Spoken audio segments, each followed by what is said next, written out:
Сәлеметсіздер ме 6 сынып оқушылары? Біз бүгінгі видеода Қазақстан тарихынан 3-ші тоқсанға арналған тжб жұмысын орындайтын боламыз. Бірінші тапсырма: төмендегі берілген тұжырымдардың ақиқат не жалғандығын анықтаңыз. Бірінші тұжырым: 1219 жылы Шыңғыс хан Отырарды алуды Үгедей мен Шағатайға тапсырды. Бұл ақпарат ақиқат. Екіншісі: 1220 жылы ақпан айында Отырар билеушісі Қайыр хан тұтқындалып өлім жазасына кесілді. Ақиқат. Отырар қорғаушылары 10 ай бойы басқыншыларға қарсылық көрсетті. Жалған. Бұл хорезмдік әскербасы Қараджа Хаджи моңғол әскерін қалаға кіргізіп жіберді. Ақиқат. Қайыр хан 20 мың әскермен қаланың орталық бөлігіне шегініп, моңғол әскерімен 3 ай шайқасты. Бұл жалған ақпарат. 6. Отырар қаласында болған кітапхана, ғимараттар қиратылды.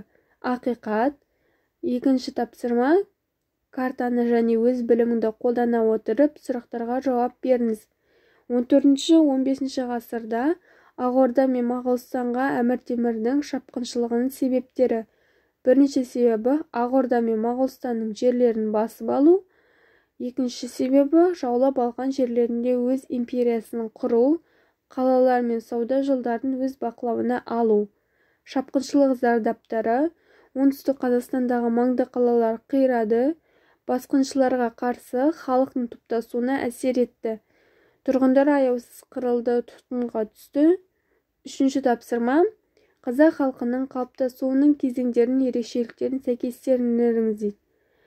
Қола дәуірі андроновтықтар тайпалары өмір сүрді.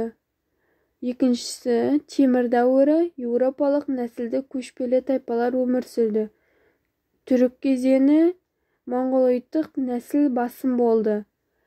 Моңғол дәуірінен кейінгі кезең қазақ халқын құраған тайпалар бірнеше мемлекеттердің құрамында болды. Сонымен 1В, 2А, 3Д, 4С, 5Е. Келесі 4-ші тапсырма: Мұхаммед Қайдар Дулати тарихи Рашиди еңбегінің маңыздылығына 4 дәлел келтіріп қорытынды жазыңыз. Ол кезде Дешті Қыпшақты Әбілқайыр хан биледі. Жошы ұрпағының сұлтандары жорық жасап, Жәнібек хан мен Керей хан одан қашып Моғолстанға кетіп қалды. Есенбұға хан оларды құрметтеп қарсы алды. Бірінші дәлел: ол кезде Дешті Қыпшақты Әбілқайыр хан биледі. Жошы ұрпағының сұлтандары жорық жасап, Жәнібек хан мен Керей хан одан қашып Моғолстанға кетіп қалды деп қазақ хандығының құрылу себебін көрсетеді. Екінші дәлелі: Есенбұға хан оларды құрметтеп қарсы алды деп қабылданады.